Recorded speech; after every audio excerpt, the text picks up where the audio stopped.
Wednesday morning. It's a little early today because I had to take my car in for its 10,000 service. It's weird. It's stuck up.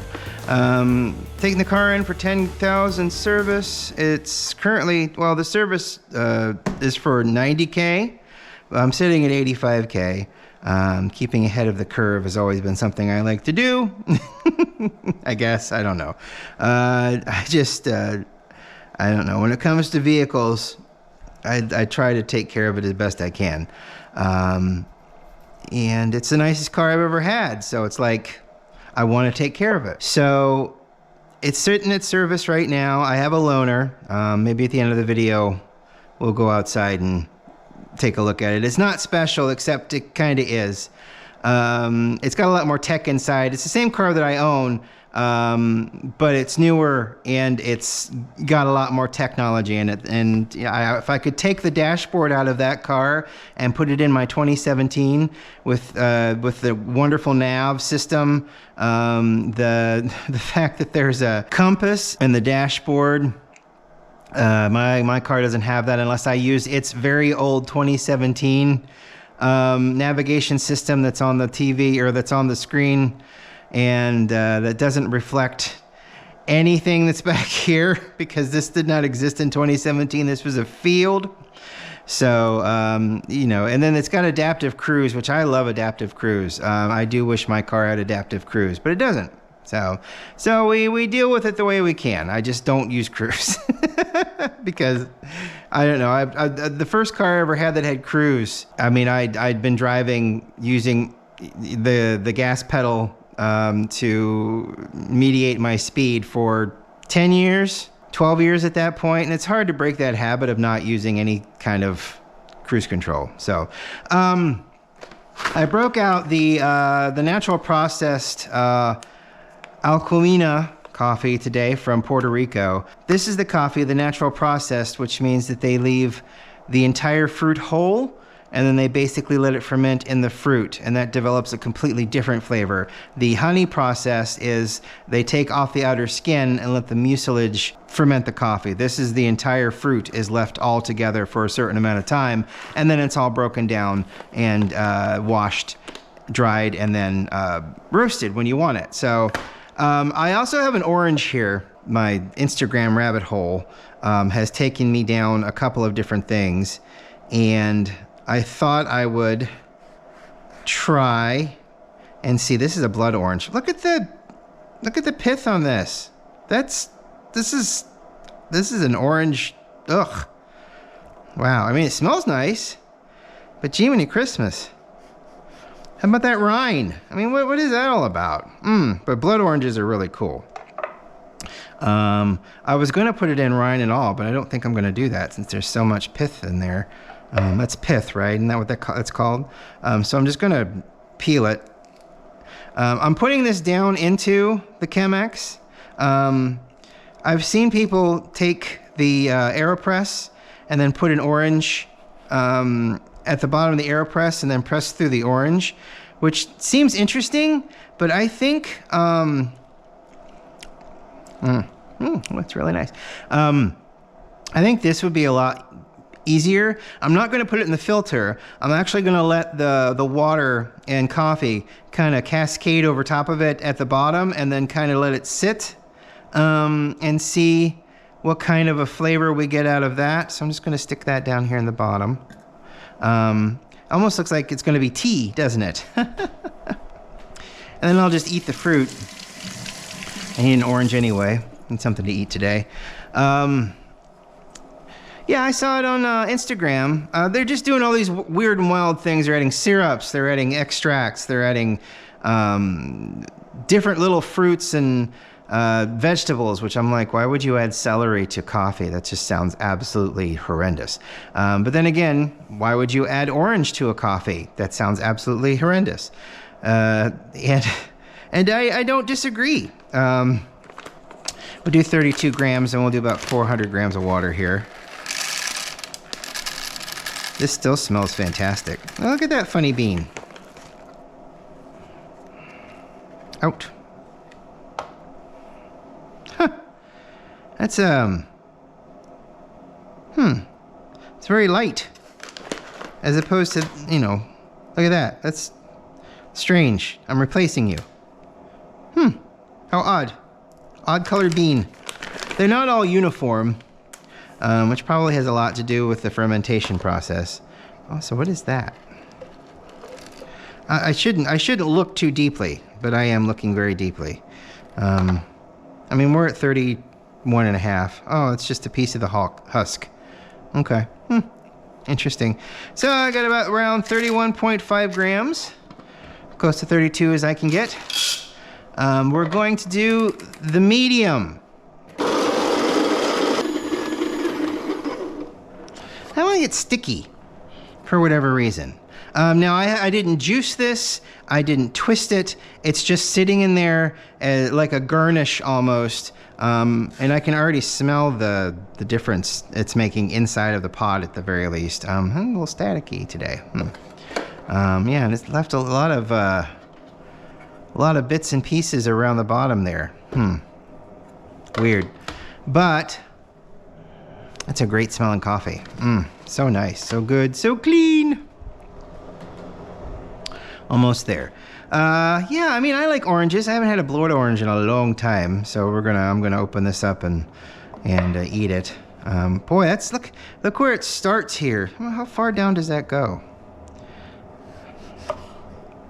Not very. Look at that's just such a very thick wall of inedible crap. The tropics not sending their best and their brightest fruit, I guess. But I love blood oranges. Look at that color. Color's just beautiful, and it stains everything if you're not careful. I mean, it stained its own rind when I pulled it out. But look at that. Look at that. Could be a spare tire. I don't really have much going on today. I was going to do this video.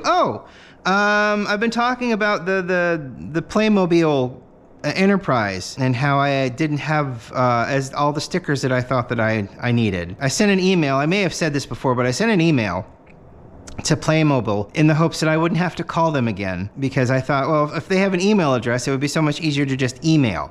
And it was, but I got a message back that was an automatic reply that was like a form letter saying, if it's this, you need to do this. If it's this, then you need to do that. And it all seemed to boil down to the fact that I was going to have to call them again and order it over the phone, which is not ideal, but I was willing to do at some point. Last night, or afternoon, I guess, a wonderful person from there emailed me saying, I've got all your stuff on order, because I sent my address and the part numbers and everything, and I said, I'm in the system, here's my address, here's my name, these are the part numbers I'm looking for, because they were missing in the box. And they're sending them. They'll be here in 2 to 3 weeks. That's great. I'm so excited. So I'll be able to finish it, and it will actually be finished. And I also ordered the strings. Pull the string. Because the strings were missing. You can hang it off of the ceiling, hence the mobile part, really. Because this is like a mobile that you put up over a baby's crib, kind of. I think that's where that basically comes from. Because they're all child's toys for the most part. It didn't come with the strings to hang it up. It came with the thing that distributed the strings and then went to the ceiling, but the thing holding up the ship wasn't there. So I ordered those, and then ordered a couple other things, and I'm like, if you can help, that'd be great. And they can help, so they'll send all of that stuff, and it'll basically be done. So that's pretty good. Let's get a blooming phase going here, really quick like. About 100 grams of water, that should be okay. Since this is fermented, it's a little acidic anyway. A lot more fruity, so we'll see if this method with the orange down in the bottom will bear any fruit, so to speak. So it's just, you see these things and you're like, I've been doing the coffee pour over thing for, a while now, a year, and, why not weird it up a little bit, I mean, there's a certain monotony that comes, and A little over, but that's all right. A certain monotony that comes, and you know, it's not like I'm bored with this in any way, shape, or form. I'm just, you know, just looking for new ways to do stuff. Oh, you can smell the orange.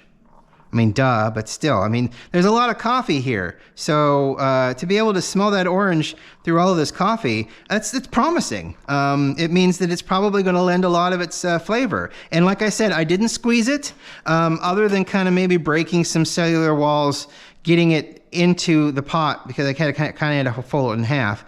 Other than that, it's just a slice of orange. I guess in cutting this also kind of released some of the juices as well. But it's just a slice of orange. The color looks weird. The color is going to be different. That's pretty exciting. Bed's not that great. It's fine. It's not muddy. It's just got a crater in it. I don't like always to have a crater. So I guess that's why I need less coffee. Maybe shoot for 28 grams rather than the 32. A little less coffee, a little more water. Maybe everything will run a little bit better. I did not set a timer, but you know, when the water gets through, it's basically done. Not a whole heck of a lot you can do after that unless you want to add more water. So the orange is pretty prominent. Coffee still smells great. Again, this is the natural process, which means it's fermented in the fruit. I'm hoping that I can get some really good shots and pictures of the coffee plantation that we're going to in Colombia next week. It'll be a lot of fun to see all of that fruit and all of the bags of coffee that they've got stored, and bringing some home like that will be at that like the pinnacle of what I've been doing here. You know, that'll be so much fun and so cool and so great to see, and you know, all of that stuff. So okay, so I've got this coffee. I'm going to swirl it just a little bit. Like I said, the orange is there. It's not going to be like I've turned it into orange juice, you know. This is a piece of fruit that has not been squeezed into here. This is basically giving some essence of the fruit to the coffee, which, you know, it's like when you drink those seltzers that have just enough lime to make it taste not only bitter, but a little lime, you know, it's that kind of a thing. It's meant to make you forget that you're drinking bitter bubble water. But you can't forget that because the bubble water is still incredibly bitter. The carbonation just adds just this horrible bitter taste, and you know, and they want it to be sugar free, so they add here's a taste of lemon, you know, and you know, the fruit has some kind of sugar in it, so they kind of artificially do lemon, unless it says natural flavors. Of course, then again, it says natural flavors and artificial flavors, so sometimes it's hard to tell. What are you after?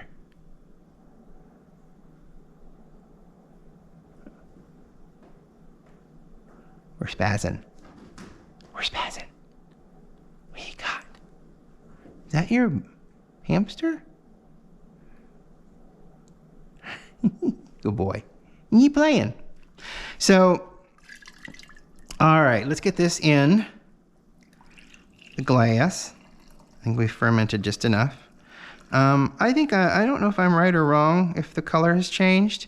The color on the orange has definitely changed. It has lost a lot of its luster. It looks less like jeweled rubies and more like grapefruit. So maybe this has done something. It smells very orangey now. And you know, this might not be the right kind of coffee to do this with. When I watch people do it on Instagram, there's really no indication of the type of coffee or the type of water, or it's just the brewing method, which is sometimes an AeroPress. Sometimes they put stuff down into a Chemex, you know. Just generally, it's kind of things that are plastic or very easily washed. Because I think if I put it down in this Clever, that might cause a problem with delivery. So let's see here.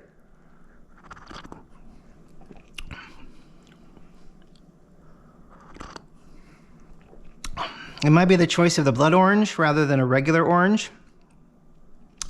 It's definitely bitter. I don't get a lot of orange taste, which I guess shouldn't be that surprising, seeing as how it's coffee and there's nothing added to it other than it just being coffee.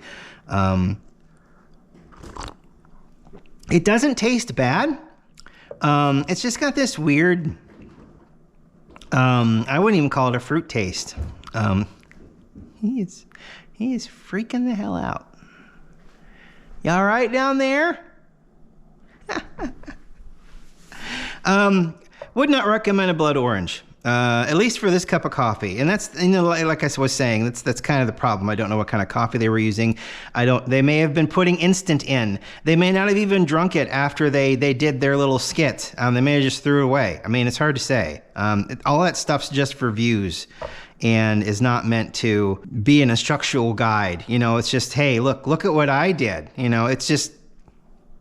It's the kid on the playground that figured out they can pull their shirt over their head and be funny. That's what this Instagram kind of stuff can be sometimes.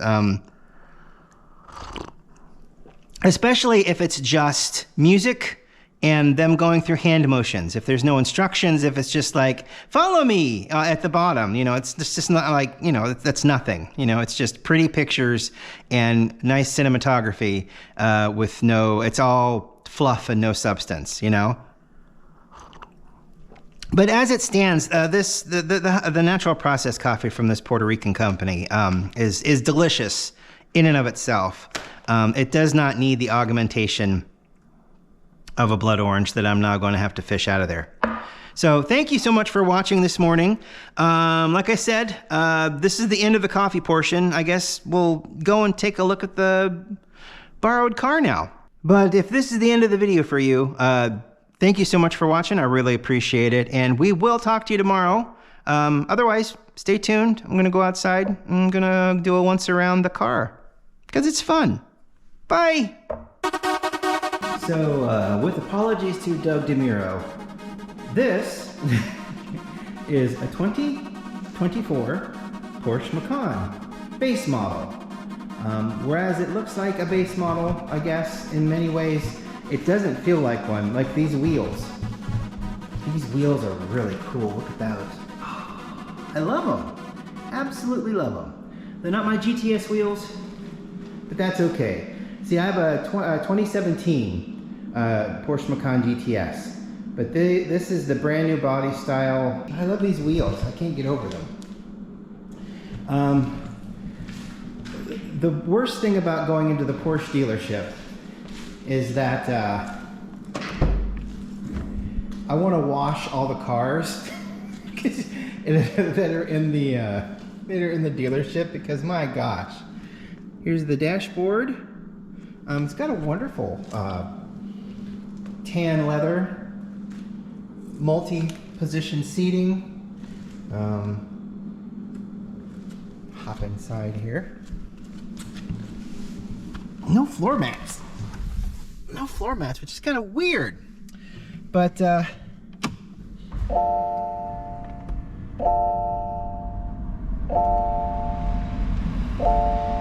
we can turn the fan off. I don't need it on right now. Also turn off the audio. You can kind of see, see in the gauge here, it's only got almost 4K miles on it. I love this down here. There's a compass right there, which is pretty cool. And you can go through all of the other stuff. Actually pretty cool.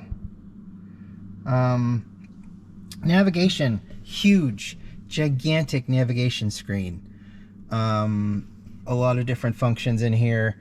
I wish this was in the car. My car's, the screen's probably about half that, if, you know. Some really cool buttons down here, but it's definitely a base Macan. You get sport and you get off-road. That's pretty cool. I could just go through this whole entire car with a toothbrush and microfiber and just scrub away dirt. It's really unfortunate the way a lot of folks deal with their borrowed cars. I know they don't care. I understand that that's not that big of a deal to a lot of people, but to me, it is a pretty big deal. The tire pressures are also off. Fronts are at 30 and the rears are like 35. I think the fronts are supposed to be at like 36. So we may see a little a little fix there. Pop hood. Headlights are always fun. I love these. And kind of like a cross pattern headlights. I always love those. Hood's a lot better than mine. My hood's got a lot of pits in it, unfortunately. That's just because it's a 2017. Let's see. Here is your engine. Is it a 4? I can never remember. I'll look it up and put it on the screen. But yeah, it's pretty kind of sparse in there. I know that my engine bay is a little bit more robust. It's got twin turbos coming in and 2 sets of air filters that they're happy to change out because it's more money. The leaves. I guess I would be. I think I would definitely be a terrible wash bay attendant these days because I can't leave a car looking dirty, and I'd just like be going over it. And then you walk into the dealership. And there's this beautiful 2023 Taycan Cross Turismo, which is the wagon version of their electric Taycan. Look at this. This is kind of sad. It's only got 4K miles on it, and somebody's already taken luggage across the bumper. And I mean that's into the paint. Now, luckily, it's plastic. Still kind of sad, and to someone like me, aggravating. But yeah, so that's a 2024 right there, without going out for a drive. I also like this, the chirp to lock it is very subtle. I like that. The noise that I've got on my Macan is really loud. But yeah, just a little behind the garage. There's my my loaner car, the 2024 Macan base model. Just driving it on the highway is it's just like driving a small crossover. I mean, you get all this nice technology, and like I said, those wheels are pretty awesome. But when you get down to it, when you put your foot down, it's not definitely not as fast as my GTS. But it makes for a great loaner car, and those wheels. If I had like a turbo, I'd probably want those wheels. Those wheels are great. But with a GTS, you get those awesome GTS black wheels. So, and I'll flash up pictures of my car. Anyway, done now. Bye.